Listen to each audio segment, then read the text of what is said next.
Hello and welcome to the Trash Talking podcast with me, your host, Stu, or you may know me as SMTV. Do you like metal and alternative music? What about gigs and festivals? If you also like film and TV, video games, and a healthy dose of 90s nostalgia, I think you just found your favourite podcast. Shall we get to Trash Talking?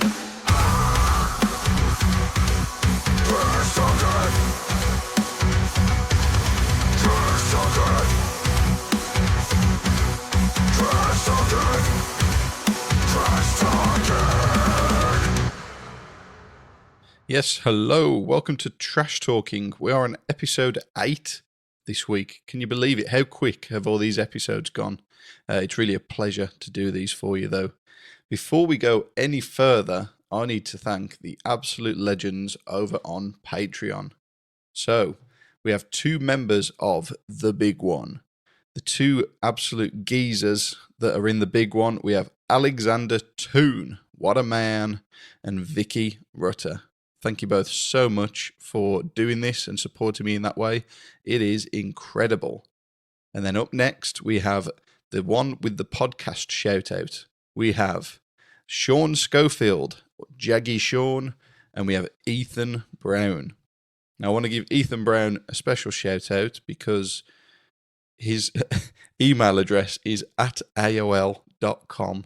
And if that ain't a throwback, I don't know what is. So in SMTV news, I was kind of speculating previously about going to Bloodstock. Although I was pretty confident in the way I put it across, I hadn't actually heard about my accreditation application. Now that I have heard back and it was successful, I can officially say, yes, I am going to be going to Bloodstock 2024. And I, for one, cannot wait. Originally, I was just going to go for the Saturday. But in talking to the wonderful guys over at the media team, they really looked after me again this year. I am going to be going for the full weekend, so I'll be joining everyone else who's going from the Thursday, and we're going to be there for the whole weekend. I say we, my good friend Ben Chids Vids, as you may know him, will also be joining me on the Thursday, and then we've got a wider group of friends that will be joining on the Saturday. And my wonderful wife will be part of that group. So, cannot wait. It's nice to just get back out there and enjoy one last festival for the year. So, let's go out with a bang and have a really good time. If you are going to Bloodstock yourself, I would of course love to meet each and every one of you. So, if you do see me, I will be vlogging the weekend. But come on over, say hi, introduce yourself, and we'll have a good old chinwag. Also, a bit more music news. I've purchased a few more gig tickets. It's around this time that bands just go crazy and all of the tickets go on sale for like the stretch of October to January. So we have gone ahead and we've bought tickets to see Guilt Trip in Birmingham, which if you've listened to the previous episodes, you'll know that I was gutted that I didn't catch a lot of them at download. So I wanted to get the full experience. We were very lucky to get tickets to their upcoming tour in Birmingham, which the smaller venue that it was in, 1, they sold it out, so they probably would have got upgraded anyway, but 2, that venue is actually shutting down now, which is a dying shame. It's not a venue I've been to many times, but it's always a great shame to see an alternative venue having to close, which is weird because I was always under the impression that they were quite a busy venue. This is the Devil's Dog in Digbeth. Now, Digbeth does have a really good rock metal alternative scene, so it is a shame, and it will be greatly missed. So the venue that it's been upgraded to is in fact the Institute, which I've seen many a band over the year. Honestly, if I sat and named all of them, we'd be sat here for an hour just mentioning band names, so I won't do that. Maybe another time. Maybe I will go through all of my gig tickets and we'll have a bit of a reminisce. But yeah, it's going to be at the Institute. We're not sure what room yet. I suppose depending on how many tickets they sell will determine which room they will be in. So, Guilt Trip in October. And then we went and got tickets for Kubla Khan, which is a band I've never seen, but I've always wanted to see. It's been one of those bands that I've never really had the opportunity, whether it's festival or them touring. I don't think they really frequent the UK very much. So to be able to get tickets for this, again, I think I'm very lucky to have gotten them because once again, it has sold out. This is at a venue that I couldn't even name. Is it OXYO or something like that? Not one I've been to previously, but apparently it's mental at their gigs. So I'm ready for it to go off. And one final thing before we move into it, a little bit of Patreon news. I've already shouted out the absolute legends that support me over on Patreon, but there's just a little something I want to add also. Now, because of this, yeah, it's money that's coming to me from these guys who really want to support me. I want it to be evidently clear that this money is going to nothing other than improving SMTV as a content creation base, if you can see where I'm coming from. So straight away, that money that's coming there, it's gone and it's purchased a green screen, which I cannot wait to use. I've had some comments from my friends. They're not negative comments by any means, but it's just I've had some creative criticism where it's like the backdrop in my videos is a bit boring, and I'm obviously well on board with that. I can appreciate a white wall with a light switch. There's nothing interesting about that. So thanks to you guys with the support, we've now got a green screen. So look forward to that in the next video on YouTube.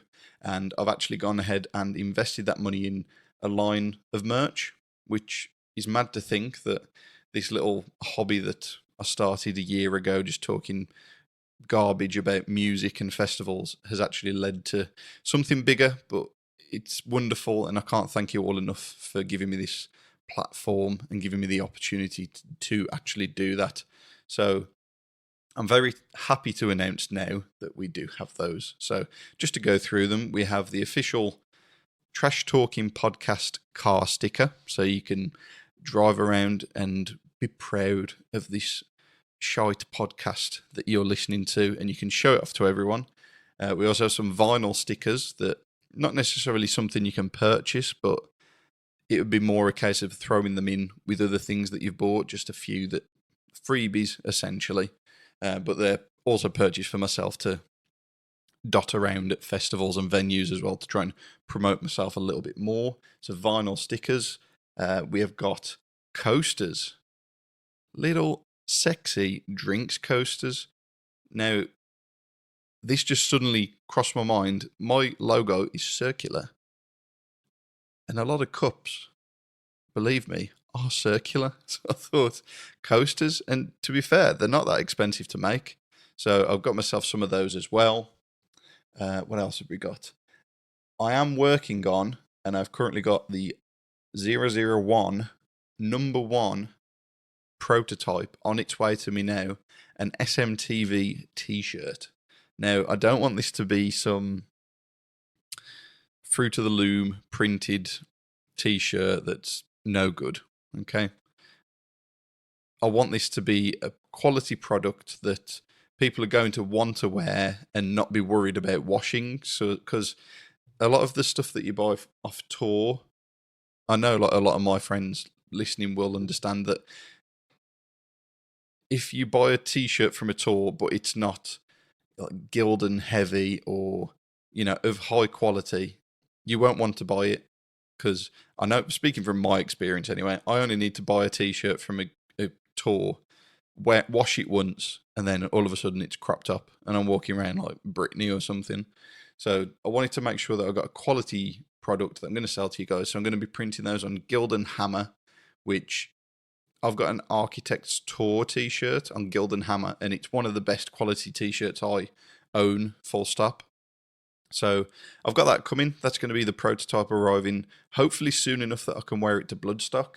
But as soon as I've got it in hand and I'm happy with the print, I'm happy with the company that I've used, happy with the Gildan t-shirt, as soon as I've got that, I'll be putting it up on a store where people can actually place an order for their own. But I will say, just a big thank you to the two guys who have signed up to the big one Patreon tier. Just as a big thank you, just like a one-off thing, I am going to be sending you two guys one of those free of charge. Obviously, you support me each month, but I don't want to charge you guys for that. So I'll be sending those out as soon as I can for you. So that's it. I've I've waffled a little bit there, and so I think we should get on to what the hell I'm talking about on this episode. So it is the final episode about Download Festival 2024. So yes, the final part of the band review from Download 2024. I can't believe we look forward to this weekend of Download for the entire year, and now here we are, like reviewing it after it's been and gone. Like, is it ever too early to start the countdown for next year? Is it? Should we start now? Okay, we'll start now. I said that as if I should have the number for the amount of days on top of my head, but I haven't. I'm not that prepared. It's next year. Oh, Christ knows.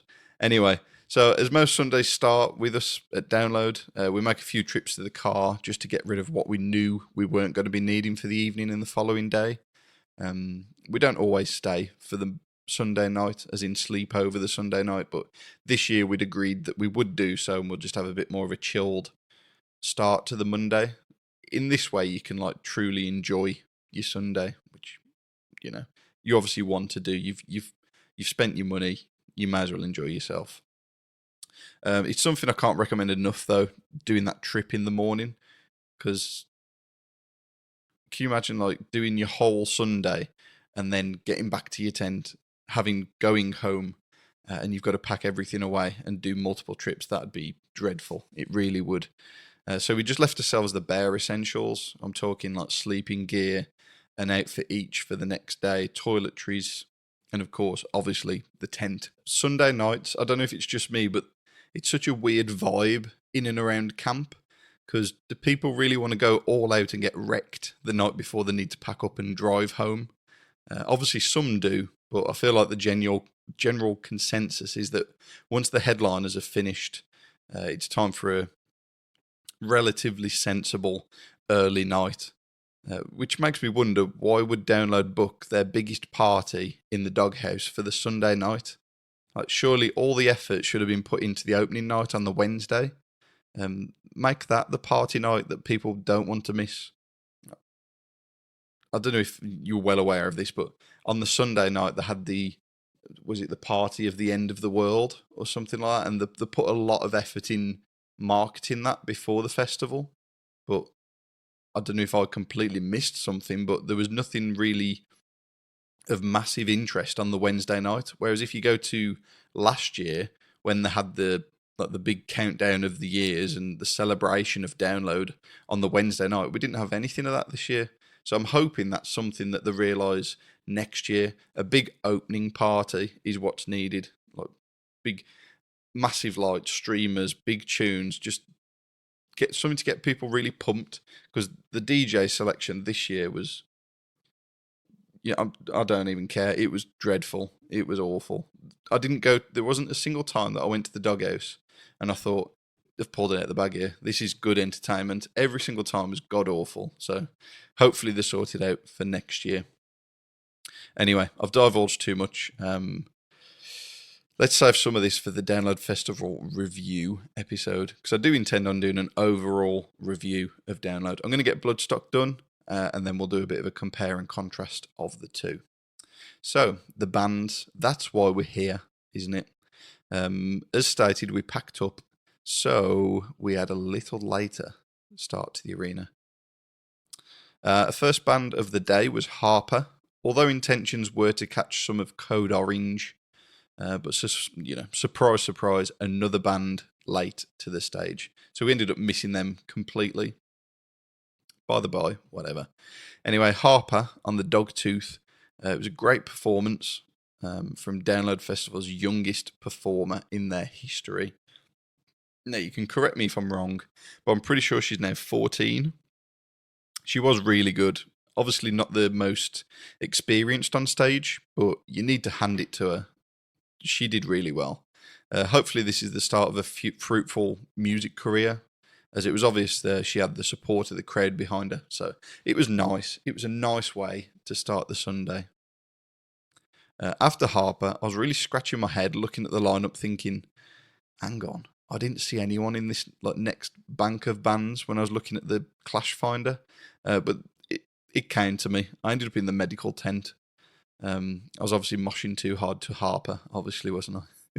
No, so what happened was I'd worn a new pair of wellies for the first time at a festival, but they're just half leg. I've had them a while, and I've took my dog walking in them, but I've never done a full. I'm talking like over 12 hours each day for 3 days in a row. But they have a buckle on the one side, and they're kind of big on my calves. So the entire weekend they've been rubbing against my skin. So it was only really on the Sunday morning when it became apparent how bad it actually was. I had and still have, if you actually look, a ring around each leg where the buckles were ending up. There was actually a big patch of broken skin on each leg as well. So it wasn't nice. And with every step, it was just so painful. So anyway, we went to the medical tent, and unbelievably, I don't know if anyone else is aware of this, but can you believe that you actually have to pay for plasters and medication at Download Festival? I had no idea that this was a thing, and it's not something I expected from a major festival. So I ended up having to pay £7 for two plasters, like £7. Imagine the amount of plasters you could buy from Asda for £7. We made our way over to second stage, and because of how muddy it was and it was splashing up and everything, I had to make the effort to obviously wash my legs before putting these plasters on. So I went and had a wash at the water station, put the plasters on, and carried on with the day for like 3 minutes because these plasters were dreadful. Like, I don't know if it's just a hairy leg situation, so I can't really blame the plasters. They haven't done anything wrong. Maybe it's just my fault for having hairy legs. It lost majority of the stickiness literally instantly. They stayed on enough to create a barrier between the welly and my leg, so it was just kind of like flapped over my welly, but whatever. We moved on. I tried to just enjoy myself. So it was time for Royal Republic, a band that I was really quite looking forward to see. Catchy tunes, high energy, just what I needed as a pick-me-up considering the pit I was in. But in the back of my head, I was just kept thinking, we need to get a good spot for Parkway in that tent. We can't miss Parkway Drive. So with a little bit of regret, we made our way to the Dogtooth.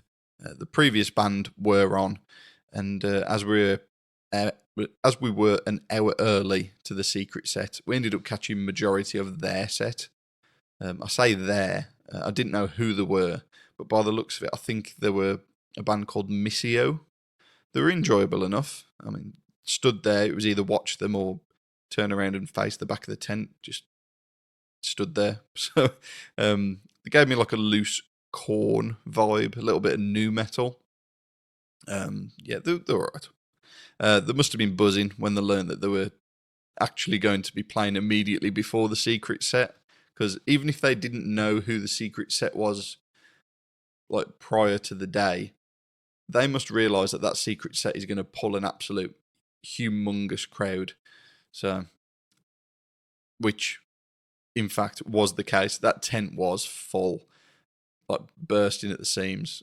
Like I've seen footage of, because I was obviously inside the tent, I've seen footage of outside the tent, and it was just overflowing. So that band Missio, complete coincidence, ended up landing them probably the best slot on the lineup they could have possibly asked for that weekend. And so it was time for the secret band everyone had been speculating about for well over a month, probably even 2 months, since Andy Coppin made that comment on Planet Rock Radio saying it's a big band. Everyone was like, it's definitely Foo Fighters. No, it's Paramore. They're supporting Taylor Swift in Liverpool that weekend. Nah, trust me, it's My Chemical Romance. All were wrong. What was my speculation? I'd say my speculation was probably the most logical was Paramore for me. Because as mentioned, they were actually supporting Taylor Swift in Liverpool on the Sunday, and there wasn't a show on. Sorry, they were supporting Taylor Swift on Saturday, and there wasn't a show on the Sunday. So for me, that made the most sense. Anyway, all were wrong, and it was Parkway Drive. What a result! This couldn't be a better result for me. I've followed and been a huge Parkway fan for probably around 13 years now, and having seen them at every UK appearance since then, well, except for headlining Bloodstock, because I'm an idiot. I mean, what the hell was I thinking not seeing them headline Bloodstock? I am gutted to this day. But yeah, there was no way I was going to miss this. Although it would have been more exciting to literally have no idea who was performing until they came on. The moment a surfboard lowered onto the stage with PWD written on it in what looked like insulation tape, probably thrown together by one of the on-stage techs, the tent let out a humongous roar. Although pretty much already confirmed for most, this was like the final confirmation that some people needed. I'll say this, there were dozens of people wearing Parkway Drive Donington Park t-shirts that had gone on sale that day, so it was blatantly obvious they were going to be there. Anyway, we wait for them to take the stage. Parkway Drive chants started going as we did wait, and then they took the stage, starting with Glitch, and that tent exploded. Just pure energy. And for the next 30 to 35 minutes, the entire tent did not stop bouncing. I don't even think there was mosh pits during Parkway, because it was just, everyone was just buzzing that they were there, and it was just bouncing. It was incredible.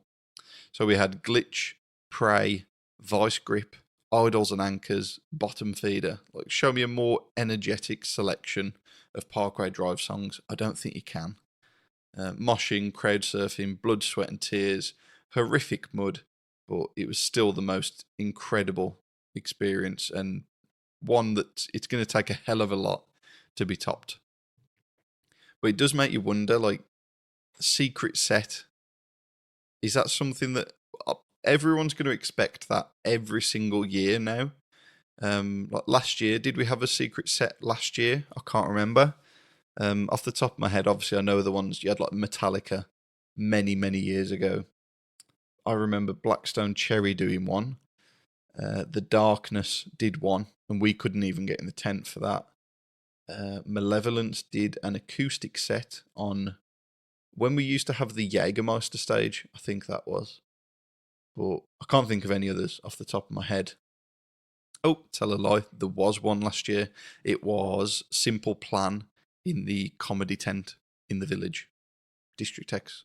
So we did have one last year, but it makes you wonder, are they going to try and do this every single year now? Or are they just going to, instead of it being an entirely brand new band for the lineup, are they just going to approach certain bands and say, you're already here, do you fancy doing a little additional set in the village? Because I think that would be good. Because I think that's something that's massively missing from District X is live music. Like the amount of garbage DJs that were there this year, just, sorry, that sounds really harsh, but they were garbage, so I'll retract my retraction. We need live music in District X. It just needs to happen. Like, if you look at Bloodstock have got somewhere called the Serpent's Lair, which is like the VIP section for Bloodstock. And every night they have multiple tribute bands. Like, they've got Motley Crue, I think they've got a Motorhead one. I can't remember the other ones, but people go to these festivals to listen to live bands. So the best response you're going to get from a crowd is giving them live bands. And if you put on tribute bands that are playing banger after banger after banger, people are going to love it. Honestly, can you imagine if they put on, I don't know, like a Linkin Park tribute band on District X? The tent would be full. It'd be bursting at the seams. Do like a new metal night. I'm sure they can find a new metal tribute band that does Linkin Park, Limp Bizkit, Korn, all in one. And then the next night do a classic rock where they do Sabbath, Led Zeppelin, Deep Purple. Like, it's so easy to do stuff like that. And tribute bands would literally be like crawling at the walls to try and get in there. So just an idea. I don't know if anyone with influence at Download listens to this, but give it a go. So anyway, secret set.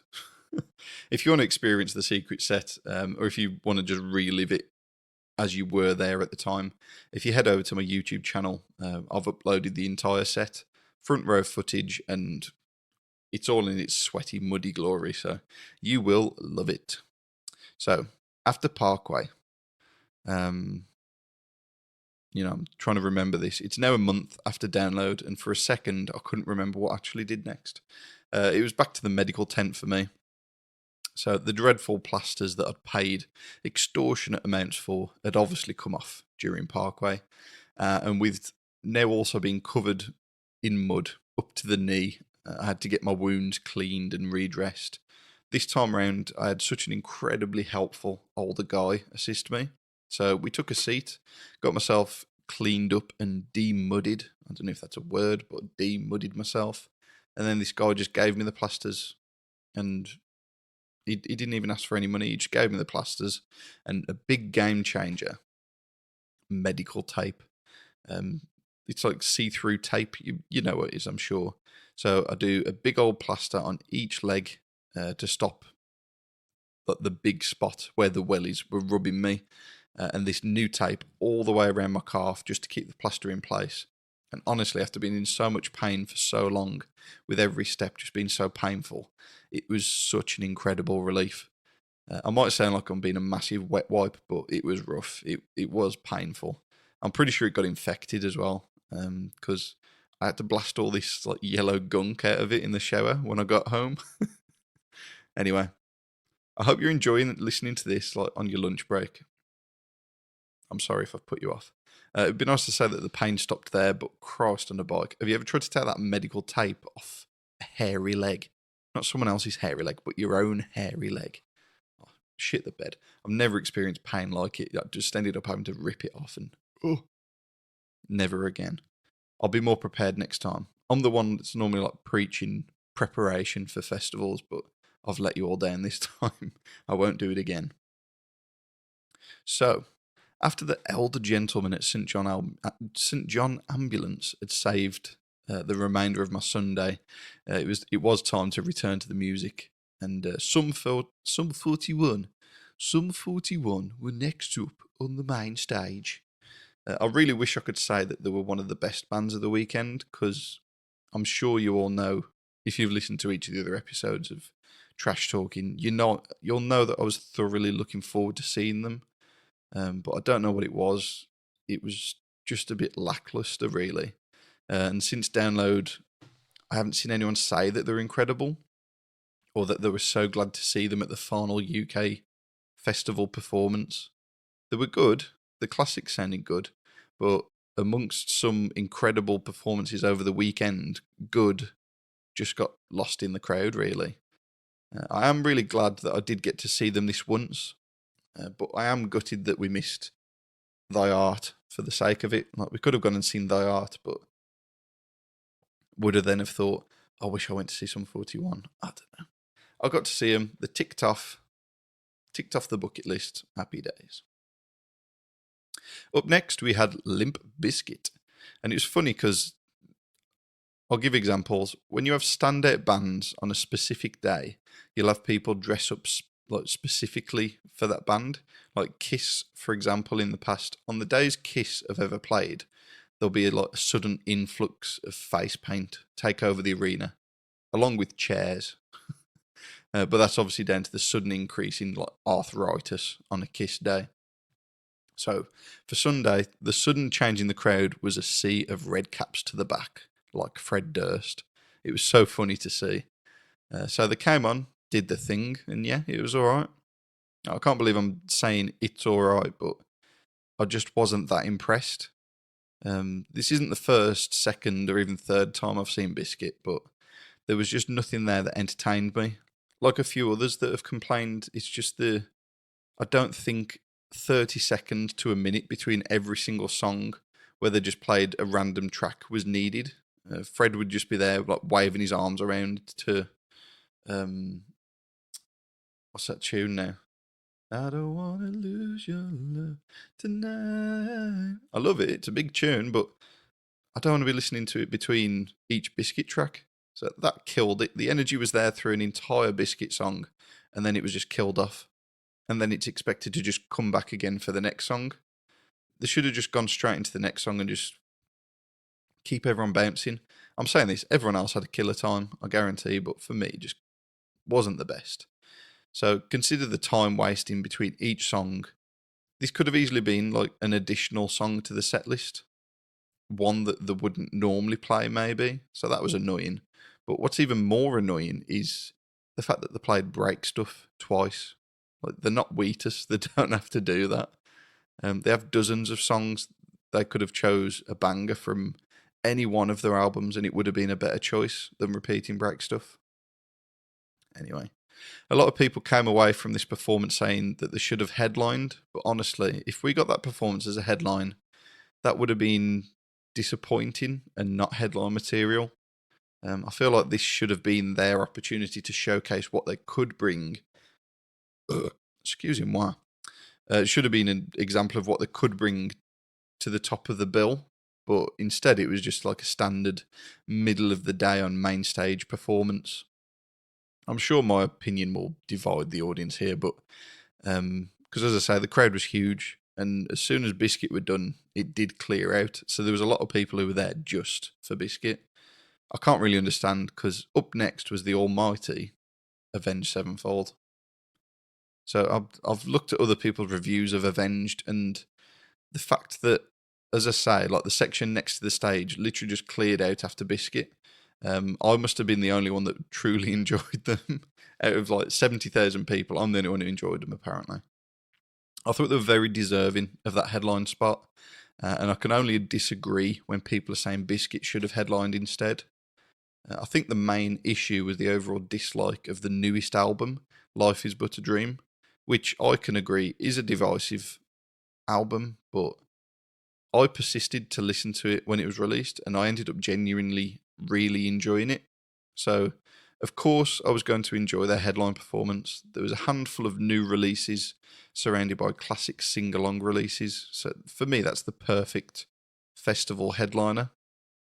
I would most definitely welcome them back to headline again and again, which, guess what? It's going to happen. They are like the new wave. So, how we used to have Iron Maiden and Kiss on repeat, I feel like we are going to have Avenged as a common repeater, if you will.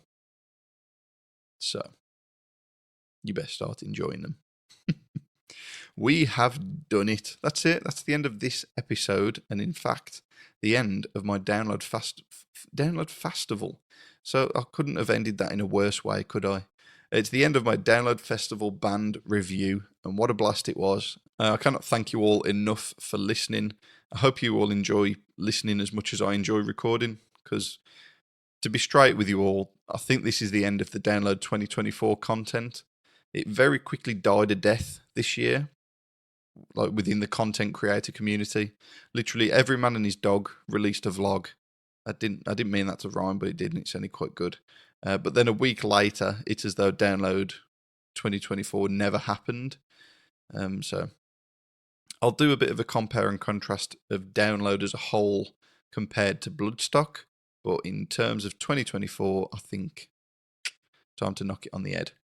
So you can look forward to me covering Download 2025 in the coming months, because early rumours for who will headline will start to crop up soon enough. Until then, we have, of course, Bloodstock 2024 in less than a month's time, and I, for one, cannot wait. I love Bloodstock. It's the perfect festival, perfect size, perfect vibe. It's only the lineup that lets it down for me this year, but I say this time and time again, it's not the bands on the lineup that matters, it's the people you're with and the memories you make. So there's a little bit of cheese for you to sign out this episode. So a big shout out to my patrons, and if you enjoy this podcast and want to see a bit of a behind the scenes peek at SMTV, as well as hearing each episode 24 hours earlier, why not consider joining all these other cool cats? Link is in the episode description. Thank you all for listening. I hope you enjoyed Trash Talking, and I'll see you next time. Trash Talkin!